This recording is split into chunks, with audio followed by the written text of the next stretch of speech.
आज देश भर में वामपंथी पार्टियों द्वारा केंद्र सरकार के विरोध में प्रदर्शन किए जा रहे हैं।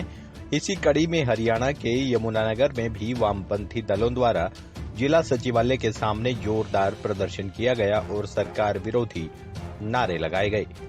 इस अवसर पर बोलते हुए सीपीआई के नेता जर्नैल सिंह सांगवान ने आरोप लगाया कि देश में आज आर्थिक मंदी है, बेरोजगारी बढ़ रही है और किसान परेशान है।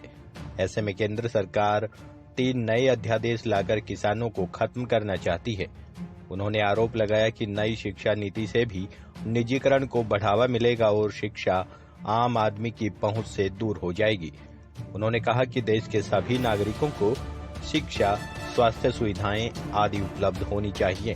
उन्होंने आरोप लगाया कि देश भर में आरएसएस की नीतियां लागू किए जाने की दिशा में कार्य किया जा रहा है, जबकि लोग भूख से मर रहे हैं। सरकार का इन समस्याओं की तरफ कोई ध्यान नहीं है।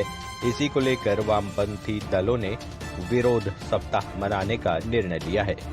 न्यूज़ 1 हरियाणा के लिए यमुनानगर से हरीश कोहली की रिपोर्ट।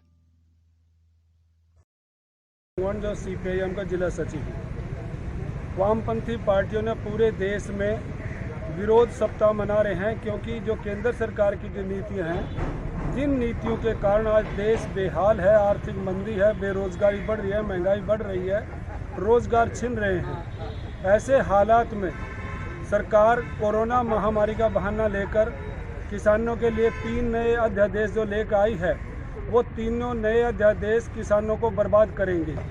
इसके साथ ही नई शिक्षा नीति में जो कुछ लेके आए हैं, ये भी प्राइवेटाइजेशन है। शिक्षा का निजीकरण यदि होगा तो हमारे देश की जनता कहाँ पढ़ेगी। सरकार को चाहिए सभी के लिए स्कूल, कॉलेज और हॉस्पिटल का प्रबंध किया जाना चाहिए। एक तरफ तो देश में कोरोना महामारी से पीड़ित हैं लोग, और साथ में सरकार की जो नीतियाँ हैं उनसे पीड़ित ये दोहरी मार जनता पर पड़ रही है। और देश के हालात ये बन गए हैं कि हमारे देश के प्रधानमंत्री जो कुछ काम कर रहे हैं वो अपने मनोरंजन के लिए कर रहे हैं।